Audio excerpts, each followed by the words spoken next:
Thank you. Extraordinary Day, the Jasal Head Office, Yolanda speaking. How may I direct your call? Although there are no available statistics to date, it is generally agreed that in Jamaica, there's an unemployment rate of about 90% among persons with disabilities. But an innovative program for PATH beneficiaries is laying the groundwork for much-needed change. The Ministry of Labour and Social Security presents Workability, finding a pathway for inclusion at the workplace. As part of an historic social and economic inclusion project funded by the government of Japan, some 600 persons with disabilities were given skills training opportunities to enhance their work readiness and so provide a pathway for economic independence. The name of the project is the Social and Economic Inclusion of Persons with Disabilities Project. Component 1 sought to fund and target persons with disabilities by providing them with access to skills training and also employment opportunities. The disabilities agenda is very important for our national development agenda. Certainly, when you reflect on Vision 2030, it speaks to Jamaica being the place of choice to live, work, raise families, and do business. And if we're truly committed to that agenda as a country, it means that we must have development that is inclusive, that includes all groups in the society. Persons with disabilities, children, the elderly, everybody. We received funding from the Japan Policy Human Resources Technical Assistance Project, and that was implemented through the World Bank. There was a call for proposal from the Ministry of Labour and Social Security for agencies to submit projects as it relates to persons with disabilities. And the Center for Disability Studies submit a proposal for the institutional strengthening of agencies, non-governmental agencies serving persons with disabilities. This project was island-wide. It was implemented in 7 parishes, right? We had job coaches, and this really was a job skills training program. So the young people were placed in corporate Jamaica, in enterprises, competitive environments, and with the job coaching support. Our project is institutional strengthening, so there was not much on-the-ground training with the community. What we did do is we decided that any project staff that we're going to take on, we would open it to the community of persons who are deaf. The project strengthened our capacity through 3 different components. One, through capacity building for staff. So the staff got additional professional development training. We got interpretive support to assist us, our deaf clients as well as teaching staff. Assistive aids, it made our institution much more tech savvy. Somebody who was very familiar with me recommended me. They knew that I was experienced and good with computers. So they recommended me, and I went through the interview process. The morning when I go to school, my teacher turned to me and say if me there on PAR program. So I say yes, I there on PAR program. So she told me me for go upstairs because I might keep a work program. So I went up there, carry my documents them. We started to mobilize persons, not realizing the difficulty. When we had over 100 persons, we realized that we wanted persons with specific skills to fit them into the HEART program. So we had opened it out. So we had hearing impaired, we had intellectual, we had Down syndrome. So we were just gathering a large number of persons. We get 9 months training, so we watch them, all them, we have the chair, and sometimes them change we carry a different department, so we can learn that the next different skills. The training here was at first a classroom setting where we did 4 subjects: maths, English, social skills, and computer. From the classroom settings, we moved to on-the-job trainings, and then now I'm on the job. I was very excited for this opportunity. I was tired of being at home, not having employment, so I was very excited. Oh, it is so important because I think that each person with a disability deserves a fair chance. And I think until you have a child that is one of your own with a certain disability, that you won't recognize what other people have to face with and the help that they need to get things and to be able to assist them to get on in life. And I just feel that every Jamaican and everybody who has a disability deserves a fair chance and for people to be able to work and assist and help them. Digicel decided to do the Power Internship program because, one, it's a vision of our chairman. Dennis O'Brien is very, very passionate about special needs. He wants to see us involved in special needs within the community, and he wants to see us passionate about special needs. And power means providing opportunities for a workforce that is enabled and resilient. And this is a special internship program for persons with special needs who have the opportunity now to overcome challenges and to make a significant contribution to their organizations, and in this case, our organization, Digicel. A second reason that we decided to get involved in this is that our foundation has been leading the way where special needs is concerned. And I believe, from a personal perspective, that it will be quite hypocritical for us to say, hey, Jamaica, you need to get yourselves involved in special needs, while it is that we internally have done very little. And so we decided that, you know what, we are going to walk the talk. But when we say the private sector, we always think about big companies.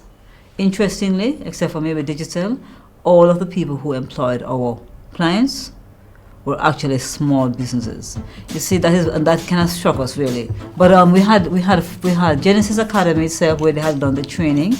We had a few pharmacies, catering companies that actually reached out and employed our persons. Personally, I didn't have any reservations. There were possibly a few that we would think of that, in terms of getting along with other staff members, etc.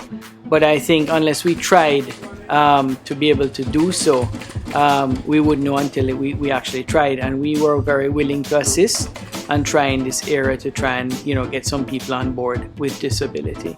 The JCPD will be strengthened to support the Disabilities Act by, first of all, being removed as a department under the Ministry of Labour and Social Security to becoming a body corporate. That will strengthen it to enforce the legislation, to monitor and to ensure that it is implemented. We will have legal persons to assist persons with disabilities who may need to report any matter of discrimination that might occur with them. And the JCPD will be strengthened also to go out and monitor, to look at workplaces and the physical environment to see how the accessibility is progressing. The hard certification was a huge component of the success of the project. In fact, it's one thing to have the work experience, but with the certification, it increased the participants being equipped for the world of work. So now we have participants who have the work experience and they are certified, ready for the labor market. Well, what was unique about the approach used in this project was that we engage primarily non-government organizations in terms of the public-private partnership, along with the NGOs. They were very much keen on that approach and were very happy with what we had done. The private sector partnership was extremely important to us. For many years, we have been struggling to get our young people in competitive work environments. The partnership, what it did for us was that now we have a pool, a cadre of employers who are more sensitive to the needs of persons with intellectual disabilities, and they have included them in the workforce. We recognize that there are challenges concerning different institutions that render service to persons with disabilities. and we selected 15 of those institutions from across the island to give support to them in terms of building capacity. We expose them to the latest in terms of developing a project proposal, engaging in project management, preparing a strategic plan, looking at some of the critical issues involved in advocating for persons with disabilities. We are working on ensuring that we are a model in working with persons who are deaf. We continue to train persons in sign language. We continue to advocate for the use of interpreting in staff meetings and events like that. And of course, through the transitions unit and the social services department, we are continuing to get agencies, businesses, private and public, to have a better understanding of how to serve members of the deaf community as a client, as an employee, as a co-worker, however it may be that they come into contact. I glad glad more I'm stay home and not do anything and not get any money so I can take care of my needs. So more try my best do anything to keep the work. I work hard for again. And this work here, when I this work, if me look it by myself and my own, I believe not I'm not reaching there, get it in here. The guys that have come on board with us are now full-time with us, working here within our company, and they are at work on time. They have great work ethics. They're willing to assist. They're always jumping to try and get to the top of the line to get things done. And in fact, a lot of them work a lot better than the ones without any disabilities at all, because they want to do better in life. They want to prove themselves. We thought we had to do extra to allow them to learn, but to be honest with you, we had to do nothing different than what we did with our standard staff members coming in to our workplace. They're in the production era. They're working with other staff members. They're getting along just like everybody else. They're learning. In fact, they're learning faster than the current staff members without disability. I think one of the major benefits to an organization that hires persons with special needs is that you help to build a diverse workforce. A diverse workforce helps you to understand your products and services better. For instance, if it is that we didn't have a diverse workforce, we wouldn't understand the various needs of our customers. If it is that I know at one point we recognized, wait a minute, within the deaf community, they use text messages a whole lot. If it is that somebody doesn't take the time to understand that community, we may not be able to tap into the opportunities that exist within that community. A second benefit that I think exists is that it builds a sort of camaraderie, a sort of unity of teams that you can't get otherwise. When it is that a team comes together around a particular individual or around a particular group of individuals for the sake of making everybody better, then the team spirit that comes out of that is absolutely phenomenal. The government has a policy where they facilitate employment of they have a quota of a minimum of 5% of spaces in the public sector for persons with disabilities. When we stop and we actually empower and include persons with disabilities, there are so many things to be gained from that. When we watch young persons who came in before, young adults who came in before with so much self-doubt, so much like, this is something else that I will not succeed at. Let me give it a try. Or I'll probably do the training, but who will ever hire me? No one will want me. The fact is that people now understand that these persons can be productive and that they are capable of working and they need to work, they have a right to work, and they should be included in the workforce. Of course, this is going to assist me to prepare for the future. I can save money to purchase a house. I can purchase a car. I can also prepare for having a family. Some of the specific measures that have been taken are I get a computer with speech, so I'm able to do my work, type, read documents. I can have documents scanned and emailed to me so I can read them. The elevator, it speaks, it has braille on it, that type of stuff. The place is properly ramped, and those are just some of the areas that makes life a lot easier for me in terms of getting my work done.